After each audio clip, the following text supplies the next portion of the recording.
Hi guys, my name is Christina and welcome to my channel. And on this channel we talk a lot about how to create comics, and I'm sharing everything I've learned after creating my own comic for more than 6 years. But we also talk about art, how to create art, how to enjoy creating art, and how to earn money with your art and do art professionally. Because this is something that I've been doing my entire career. If any of this is interesting to you, please make sure to engage with buttons down below. It really helps the channel, and channel in turn I hope can help you. In this video I wanted to talk about how to create a cinematic look for your comic.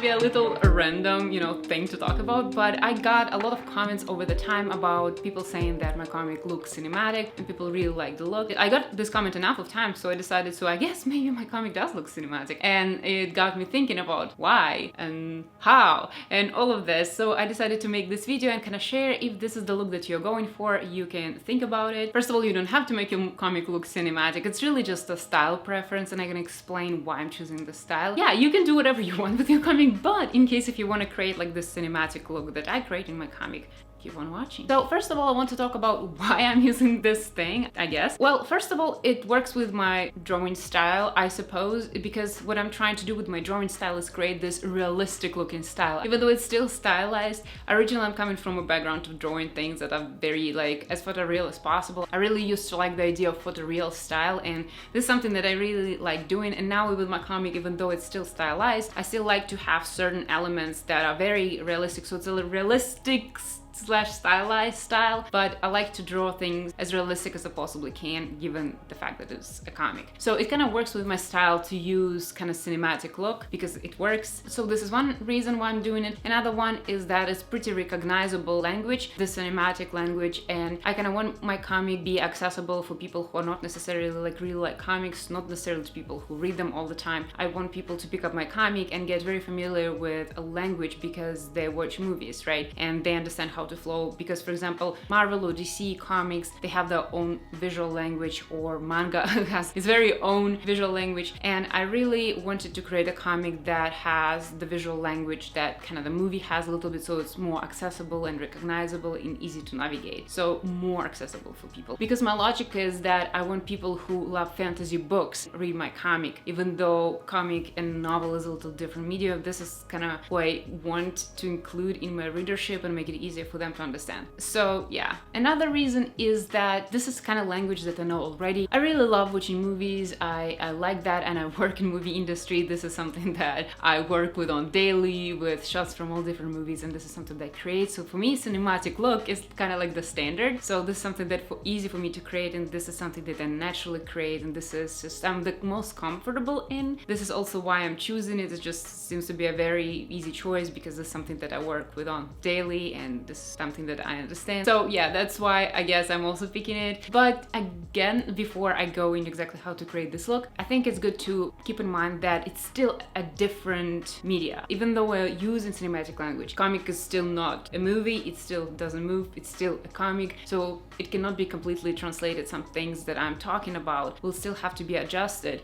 and if you are trying to create cinematic look for something, see how detached this thing you're adjusting this cinematic look for from the cinema, right? If it's detached too much, you will have to adjust the tools that you're grabbing because they might just not work or make things harder to understand. So having said that, now let's talk about how to create this look. Tip number one, use wide panel and wide imagery. And this is a thing, one of the reasons why people pick up the cinematic look from my comic, because I'm boring and not super creative. I don't create this cool panels that really have nice composition. I really like just divided my page in 3 parts and 4 parts of strips, and because those strips are horizontal, wide, it kind of creates almost the aspect ratio of the movie and the composition that I choose to go with my characters being there, with the background information being there, with how bubbles are distributed. So I'm using kind of the composition that a movie frame would have, just because I have the same kind of aspect ratio of what I'm working with. This is kind of, I don't know if it's even a tip, it's kind of something that just naturally happens. This is how I divide, and then also this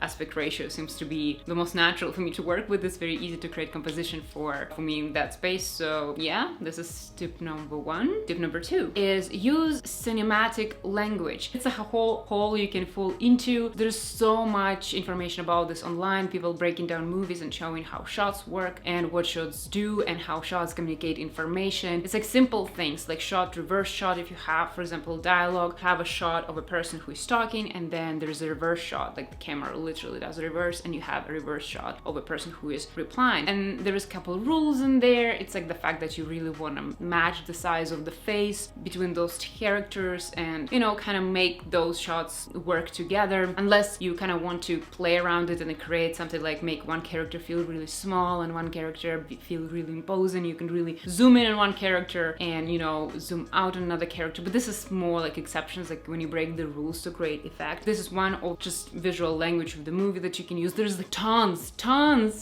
There's different angles that you can use. There's the way camera can look in, what camera looking versus what camera specifically not looking. All of those things are really very cinematic. For example, when camera is not showing you the character face on purpose. Usually in comics they just black out the face and just darken it or put it in the shadows. In movies it's gonna look a little grotesque, so they just make sure that the camera is not showing it the way the camera is portraying characters. So it's like the character almost has its own narrative, its own choice at like what it's showing. There's so many things, and I'm just, you know, just picking and choosing and saying random things like just to give you like random examples. But there's something that you just can't study. What is the camera language is the movies, and what camera is communicating with the way it chooses angles, what it chooses to focus on, what it chooses to zoom on, and all of those things. Another thing is like establishing shots. When you have this huge wide shot that establishes the location, and then you kind of follow the character, so the camera is kind of following the character. This is what movie camera would do, one of techniques of what movie camera would do. It's all those things. It's really a lot. This is not something that I think I should speak on, because this is something that I do more or less intuitively. I recognize a lot of those things, but I never did the work to organize all of them to be useful for you. But there's a lot of great channels on the YouTube. If you just search like random things that I just have mentioned,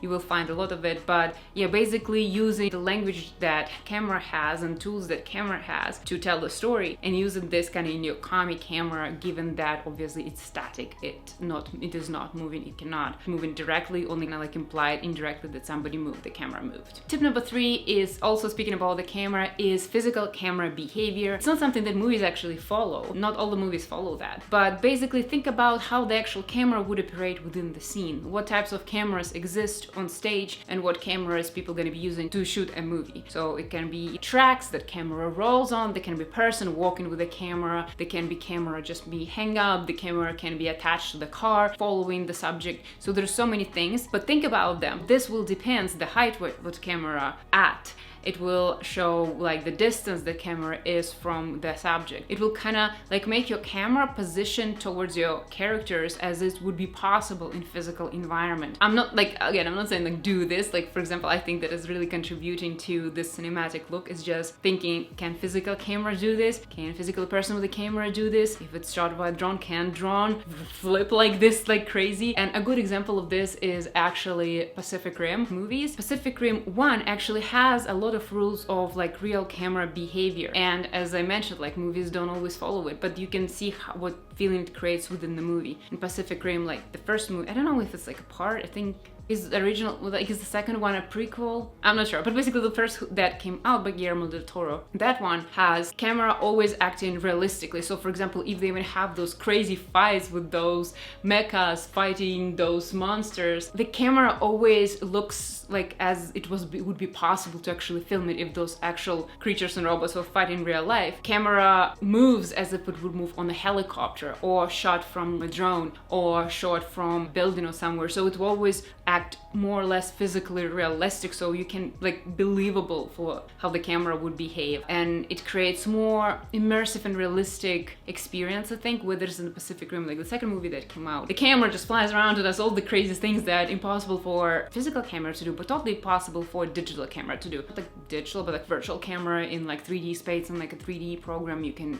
create a camera, animate it, and render through this. You don't feel like you are there, and because camera doesn't really act realistically like physical camera would, it immediately reads like animation, VFX, all of those things. So this is very great example of kind of what I mean. And as I said, in the movies they don't necessarily follow physical camera rules. They really get crazy with especially when it's like, you know, visual effects. Usually they do this stuff when visual effects are involved, because you can do all sort of things when you render kind of camera, half camera within 3D space of the program like Maya. This is something that I like to keep in mind. I just keep thinking that where would my physical camera be? What height it should be and which one is realistic. So I don't like to really flipping my camera like crazy unless it's like a certain situation would absolutely have, because comic is again not a movie, and some things if I directly take from the movies they will not make my comic work. It really will worsen the effect. So for some dynamic scenes I might do something, but it's more like comic language, like standard, and use crazy frames and unusual frame language that only comics can pull off, but at least most of the time I'm trying to use physical camera rules. And the last tip is using camera effects, physical camera effects, and one of them is defocus, another one lens flares and motion blur. So this is something that camera would create when you filming something with the camera. Again, like this camera effect. Defocus is something that happens when you have a lens and when you focus on certain object, depending on depth of field, the background will be defocused behind your character. It's not usually what is used in art. In art, when you like to show depth and you want to show things being behind, there's different rules that apply. It's kind of less details that you're using. You're using atmosphere, and there is like just the way you color correct, like you lift a little bit the shadows, you a little bit lower the lights, and everything becomes kind of less contrasted. This is kind of how you show atmosphere and depth and separate the subject from the background in like traditional painting kind of rules. But when you film with the camera, it creates the effect when something is in focus and something is that is behind defocus. And you also sometimes have, depending on the camera, defocus would have this octagonal shape because it kind of matches the shape of the shutter of the camera, and this is kind of how you know it's literally very camera type of defocus. So this is something that is for defocus that will immediately create this camera recognition, the movie vibes. Another one is motion blur. Motion blur is something that happens when you also use camera, because if camera doesn't have fast enough frame rate, when you have an object moving, certain frames will capture object kind of motion blurred, and you know what motion blur is. So this is kind of something that camera does. And in comics you have like speed lines when you draw something. There's another language when you want to like show how hand, for example, looks like this. You will have two images of hand like this and hand like this, and like two hands, and you will draw like some lines between. So there's lots of comics language but that exists already, but camera language is just having a motion blur. This is something that is not standard for comic, but something that I really like doing. And the last one for this tip is lens flares. Lens flares is like the weird effect that happens where the light in the scene hits the lens a funny way. It creates like this weird flare, it creates this haze from the side, and it washes out the whole picture. And this is something that we actually use in VFX, and you probably know this by watching Star Trek by J.J. Abrams, but we do add it in post, and it can happen in real life with a real camera, but it's nice to add it. I will explain why it's such a temptation to add it in the movie when you have some VFX going on, because it helps bring everything together. In composing stage of VFX, when you bring like render, or for example, let's take J.J. Abrams, like for example, you have like the actual plate, have characters standing in the set, and then you have those windows, and behind those windows you will have like fragments of the ship that will be 3D render, and they will be added. And that's why, but you know, you color correct it to make it blend with the plate, but then when you add something like grain or lens flare on top of this, those are things that apply both to plate and both to render, and they kind of help blending the two.